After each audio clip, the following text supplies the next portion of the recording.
Hari ni lepak pergi pantai. Alah Fiz, Fiz kali. Ini anak sulung yang menjadi harapan agar jadi ikutan adik-adik dia. Pendekar ye, banyak cakap ye. Fiz, cakap sini sikit. Hai. Tengok sini sikit. Hai. Cakaplah. Hai.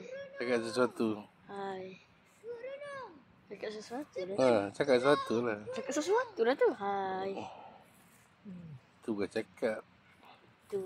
Sana tu Bukit Keluang. Kalau siapa nak panjat boleh habis sana. Tengok tinggi tu. Akan sampai atas tu lah. Bawah tu ada titi. Sampai ke gua. Ada 2 buah gua situ. Ya. Yeah. Ada orang mancing hari ni. Ni budak 2 orang ni tengah main. Tak mau, Kim makin tak mau lari Kim. Nanti dia ikut kamu lari. Buah bini ni Norhesh. Datin Norhesh ni. Ni Datin Norhesh.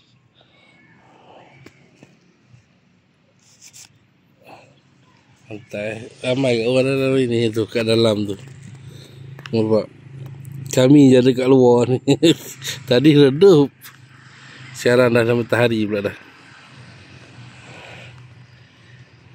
Ini pulau apa nama ni? Pulau Ru. Tu Pulau Pentian, kalau nak tengok Pulau Pentian tu, nampak. Okey, saya zoom sikit. Belakang budak 2 orang ni Pulau Pentian. Itu terbahagi 2. Pulau Pentian besar, Pentian kecil. Kalau Pulau Redang tak nampak tu. Ke hujan sana tu. Waktu tutup oleh hujan. Tu Pulau Redang tu. Nampak. Belakang tu. So tak nampak lah. Sebab dipenuhi oleh hujan. Nampak tu Pulau Redang tu. Kalau ikut tu awan jatuh tu. Dapat ikan ke macam ni. Okey, itu sajalah hari ni. Saja teman budak ni, tengok ni, ya Allah. Tak tahulah dia buat apa.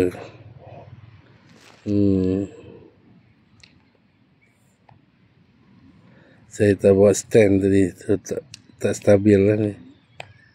Okey, itu saja untuk hari ni. Assalamualaikum warahmatullahi taala wabarakatuh. Jumpa lagi. Ayah. Pulau Borneo tu sebenarnya pulau kan?